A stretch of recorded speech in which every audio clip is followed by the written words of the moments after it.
Good afternoon. This is Brian Shannon from alphatrends.net. Today is Saturday, the 29th of December, 2012. And let's take a look at these markets here. This is supposed to be one of the most bullish times of the year. That is the last couple of weeks of December. And obviously, what's supposed to happen doesn't always happen, which is why we have to have our eyes towards what the market is actually telling us rather than what some statistics may say. For the week, the S&P lost 1.9%, the NASDAQ close to 3%, and the semiconductors were down that much. There was a dividend in there, however, but the financials lost a little bit of ground as well, and basically it was a pretty damaging week for equities. Let's take a look at the daily time frame of the S&P 500. You can see here the market did try to hold some support at that 50-day moving average. That's the green moving average here, and as I often point out, those moving averages tend to act as support, and it's where we want to take a closer look at the action to see if the evidence of support is actually there. So if we take a look, that was at about 142-ish, 141.80. If we take a look at the 30-minute time frame at 141.80-ish, we had broken some support in there at that 50-day moving average, and we had a pattern of lower highs and lower lows below a declining 5-day moving average, which continues to tell us that the intermediate term trend is guilty till proven innocent. Obviously, in a couple days, we have a new year. A lot of people get excited about that, like an election or something else. But the fact is, the markets are broadcasting the path of least resistance over the intermediate term is now lower, and that the longer term trends are actually coming into a little bit of questions. So if we take a look here, we saw that the support broken at about that 142 level did in fact become resistance on Friday, and we had that market sell off down to the 140 level. So again, it's guilty till proven innocent in the intermediate term, and it looks as though the 200-day moving average is the next up to be tested, and that's right now at 139.24. That's this black line right here. Now there's no magic to the moving average, and if we take a look, that we can't expect it will automatically become support. We made that point back here, and we did get a bounce after a few days below it, a flush below it, but the market's become a little bit erratic here in terms of the S&P 500. Once we lost that pattern of higher highs and higher lows this week, it's really turned back to the momentum on the downside. On the weekly time frame, we've got this longer term trend line that comes in at about 138.5 or so, 138ish, and that's also another level we'll keep our eye on, because we have on this weekly time frame what's looking like more and more like a lower high, and that could indicate that perhaps there's a bigger trend change coming. The evidence isn't clear there yet, but we obviously have to remain very cautious. The NASDAQ is a little bit more troubling because we broke this bigger level of support at 64.5. In fact, on Thursday we closed right at that level, and we were looking at that because this area had been support in the past, the 64.25 to 64.50, and this bigger support level, once it had given way, we were looking at saying, well, we have the potential that it's a flush out and it could turn higher, but until we have that evidence, we will have to look at this as support broken will tend to act as resistance, and that's in fact what happened. We have a declining 5, 10, 20-day moving average, and it gets a little bit more disturbing when we back it up a little bit deeper. Looking at this daily time frame, you can see we've got a 50-day moving average below the 100, the 150, and the 200-day moving average, and the market's below the 200-day moving average here. So 64.5 is a very important level for this week going forward. If we can get back above 64.5, maybe this market is going to start to look a little bit better. But here's what we're starting to see, which is a reason for some concern, which is that it appears as though, and we started talking about this last week, that this market could be tracing out a head and shoulders topping formation, which again, we don't want to put too much faith in just a pattern like that. But if we take the height of it, which goes from about 61 up to 71, and then subtract it from the height of this area, so we'll just call it 67 to be conservative, and take that 11 points off, we would be looking for this market to head down towards about $55 a share based on that head and shoulders pattern. And perhaps it's a little bit clearer to see it on this weekly time frame. You can see that head and shoulders pattern. So if we were to see again 57, I think $57 a share, would be down at about this level right in here, and my math might have been off. But anyways, we would first look for this area. 60 is a big level. It was a resistance in 2011, which did become support in 2012, and now we'll see what happens here in a couple days for 2013, whether we're going to go down and test that $60 level.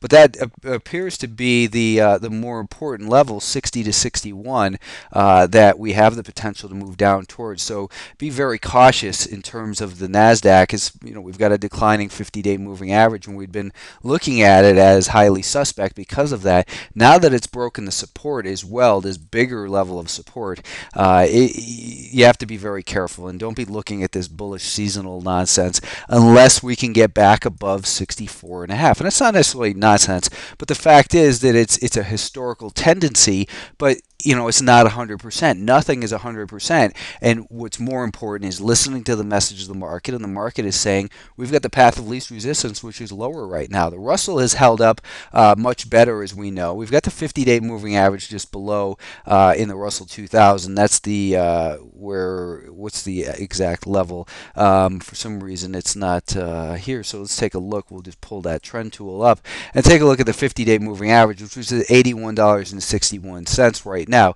And again, it's not a precise level, but 81 basically is an important area. 81 and a half, let's call it 81 and a quarter-ish, to come down to this level seems likely this week. We are below the declining 5-day moving average. We do have a pattern of lower highs and lower lows. So until this market gets back up at least above and closes above 83 and a half, you have to look at it as guilty till proven innocent, and it's likely that it's going to continue down towards 81 and a half-ish, and we'll have to see what happens there. But for now, that's looking like what's most likely. The weekly time frame probably a little bit more neutral than anything, as it had broken out to multi-year highs just back here in the early September, and then proceeded to sell off pretty strong. It's making this bounce, but we have the potential for a lower high on this weekly time frame as well. The semiconductors were down pretty deeply, and this group has really become just kind of a pain in the neck, really. I mean, I'm not finding much value analyzing it. It hasn't been leading the broader market as much as it has historically, and I base that on what I'm seeing here and observing each day, not looking at any real correlations, but going more on experience.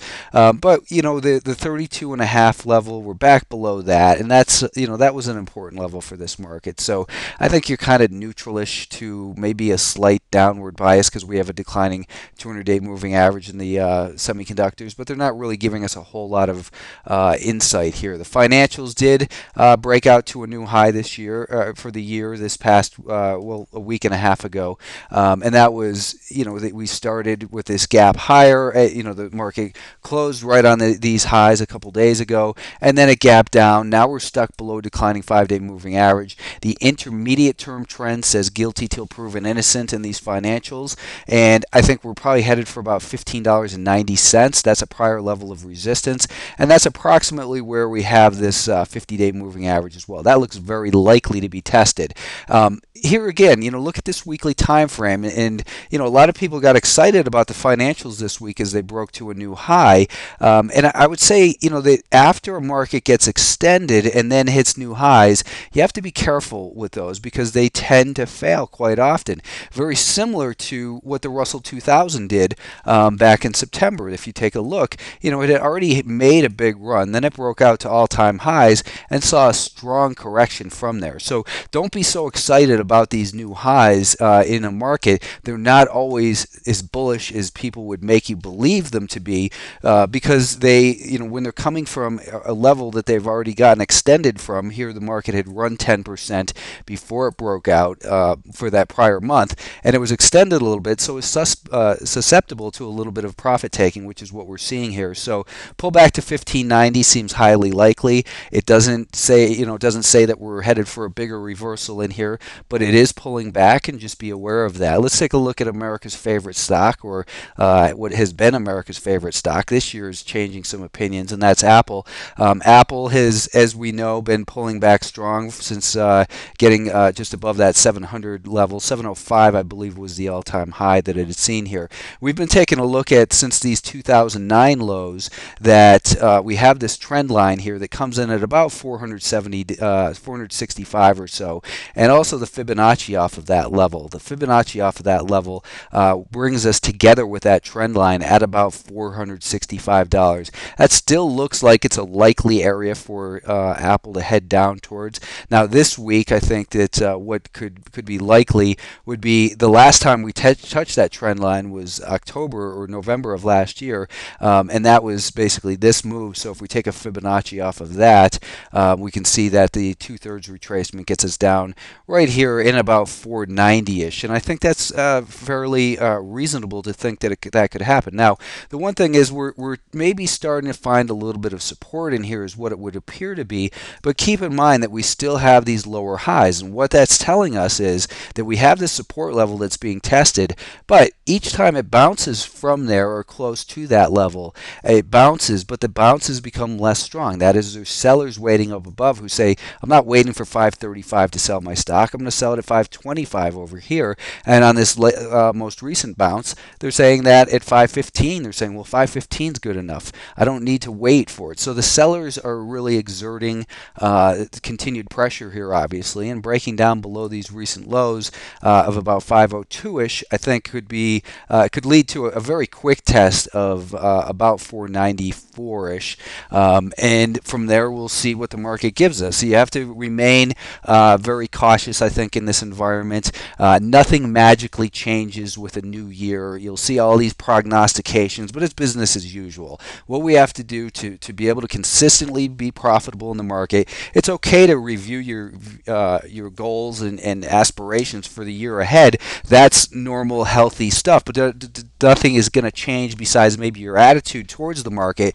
and how you handle risk and what you're looking for out of the markets, and adjusting your time frames to what the market's telling you. So my outlook for 2013 is the same as my outlook was for 2012, 2011, and any year back, going back there, is don't focus so much on these macro trends and these predictions that a lot of people make, that sometimes they'll come true and they point towards it. But the fact is, throughout the year we have incredible volatility, and if you guessed the market, if you guessed at the beginning of the year that the S&P 500 would be up 11.5%, you can pat yourself on the back. But the fact is, we had some huge rallies and some huge declines in here, and these are the trends that we're looking to take advantage of in Alpha Trends. If you're looking to make real adjustments to your trading in the year ahead, please consider a subscription to Alpha Trends. I think that I can definitely help you become a better trader and handle risk better.